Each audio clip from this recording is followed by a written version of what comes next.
Mira, Paco, como bien lo decías, en breve vamos a iniciar el proceso de chatarrización en la Ciudad de México. Miles de unidades en mal, pésimo y horrible estado se van a ir a la basura y van a llegar nuevas unidades.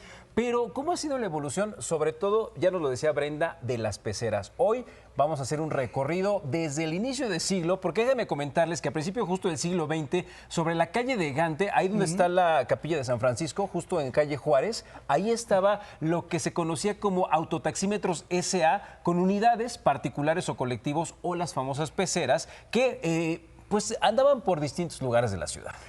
Además de todo, los primeros aparatos que utilizaron para medir los viajes eran verdaderamente unas obras de ingeniería. Sí. O sea, era una, ¿cómo se llama? Un engrane que finalmente estaba conectado a las propias ruedas, y eso es lo que te iba dando el cobro.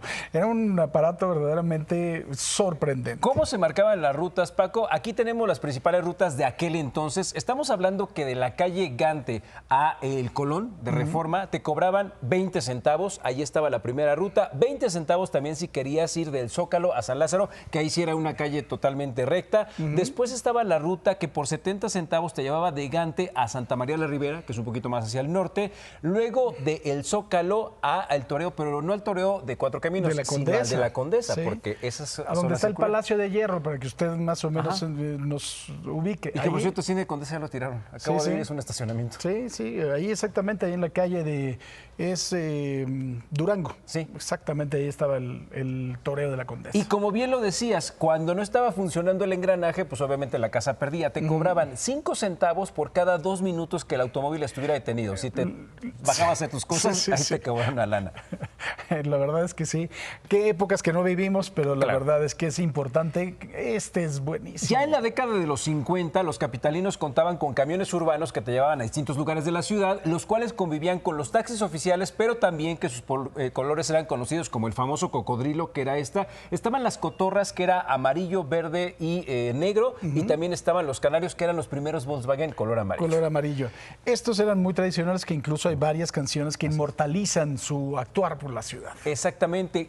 Ya después, los modelos más utilizados estaba el Chevrolet Impala, que eran enormes, el Ford Fairlane y también el Dodge Flyman. Y ahí, por algún modo creativo, se dieron a la idea, dijeron, a ver, si... ¿Para qué cobrar por un auto si puedo cobrar por un lugar? Y fue una gran opción para quienes no se podían dar el lujo de tomar un taxi, pero tampoco tenían el tiempo para tomar un camión o la incomodidad de eso. O el dinero. El dinero también. También eso era muy importante. Y es que se hicieron famosos las peceras porque cobraban un pesito la dejada. Ya en la década de los 60 el crecimiento de la población requirió nuevas rutas en la ciudad y fue así donde los peceros empezaron a proliferar con esta tarifa de $1. Luego, en donde incluso no había rutas establecidas o eran creadas por la misma necesidad. En un principio estos vehículos eran verdaderas lanchas. Teníamos el Valiant, el Falcon y además el Chevy Nova o cualquier otro de 8 cilindros. ¿Cuál era la peculiaridad de estos coches? Que traían, o algo bien importante y bien chistoso, la palanca de cambios estaba en el volante. ¿Por qué era importante? Porque eso hacía que tuvieras una fila corrida al frente y atrás. Más gente. Y cupiera más gente, claro. Exactamente. Y le eras para 3 o 4 personas en la parte de adelante y de atrás. Incomodísimo de manejarlo. No sé si alguna vez manejaste uno, era muy incómodo. Si era automático, sí, pero si era estándar, era primera, segunda, luego le tienes que poner tercera. Era y una incomodísimo. Terminabas con codo de tenista. Por aquellos lugares, por aquellos lares, si ustedes querían subirse a uno, le podías hacer la parada o si no te fijabas en el chofer, sacaba la mano, iba diciendo si tenía 2 lugares, 3 lugares, 4 lugares, en una época en donde los niños sí podían ir sentados en las piernas. Claro. Entonces eso te ayudaba mucho. Sí, y además de todo, eso después dio lugar a los ayudantes, que son una mecánica social en este país. Esto sobre todo en los pueblos tuvo gran éxito. Ya después, por ejemplo...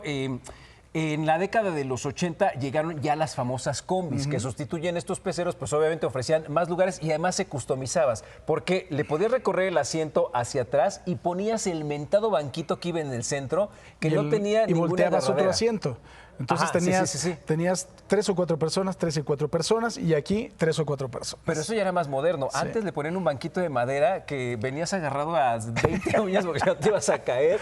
Eran muy fáciles de manejar, el mantenimiento era bueno porque en un principio era el motor de Volkswagen. Ya después se modernizó y el Corsa porque era también un coche muy lento por la carga. Y bueno, después le pusieron también una serie de implementos tecnológicos que ni Elon Musk, que era un hilo con el cual jalabas la palanca y se abría la puerta. La traía en el pecho. Así. Si eras gordito hasta le hacías así para que se cerrara automáticamente. Entonces, esa era otra cosa. Ya en el 87, cuando llegaron a la Ciudad de México los mentados microbuses, estas cajas de metal con ruedas de menores dimensiones, que según el manual, ojo, podían transportar alrededor de 20 pasajeros, pero aquí los choferes nos empezaron a enseñar el primer multiverso, porque podías meter cuantos quisieras colgados y en todos lados, ¿no? Ahora, hay que recordar también, no sé si ustedes recuerdan, hubo una financiera que estaba ligada a una automotriz que hacía estos microbuses que se llama Ajabre, que estaba en Mariscal Abre, precisamente en la zona rosa, de la familia Mariscal, que terminaron en la cárcel por el fraude que se hizo alrededor. Ya en el 95, la Ruta 100 desaparece como tal, llegan más las combis y los microbuses proliferan y obviamente pues esto hace todo el cambio que conocemos. El resto ya lo saben, es historia,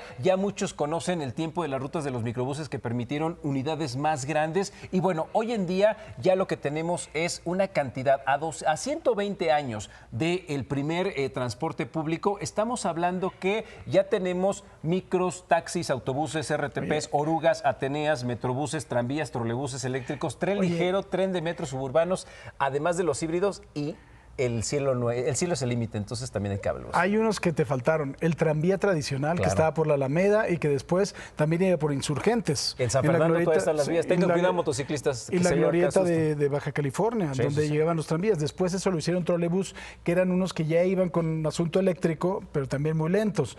Te faltaron los delfines y las ballenas, que eran de Ruta 100, cómo fueron evolucionando. No, hombre, si te contara. Cuando las paradas eran respetadas, ¿te acuerdas que una de las broncas que tenía el microbús es que el Ruta 100, si no estabas en la parada, así estuvieras 10 metros, no te recogían? Llegaron los microbuses y tenían la modernidad que se paraba en todos lados. Por cierto, y hablando de fraudes, todavía el día de hoy hay un muerto, Abraham Polo Uscanga, que era el magistrado de la sala penal que llevaba el asunto de la Ruta 100. Nunca se esclareció su crimen y todavía sigue un fraude alrededor y el sindicato existe, el de la Ruta 100, para que usted vaya más o menos midiendo. Y sabes de qué me está acordando, un chofer de la Ruta 100, como les pagaban muy poco, y ellos tenían la llave de la caja de llaves donde echaban los pesitos. Le decían el Arturito. ¿Por qué? Porque había que ordeñar al Arturito y el Arturito le hacías así y salían los pesitos. ¿Sabes qué hacía? Él iniciaba en la mañana, abría la caja, ponía un pañuelo, la cerraba, empezaban a caer los pesitos. Ya cuando le calculaba, abría, recogía su pañuelito y ya después lo que cayera era la cuota. A mí me tocó muchas veces que dijeron, ¿sabes qué? No tenemos para la gasolina, ordéñate al Arturito. Y entonces... Y pesito a pesito se juntaba buena lana, ¿no? Bueno, así es. Gracias, Quique.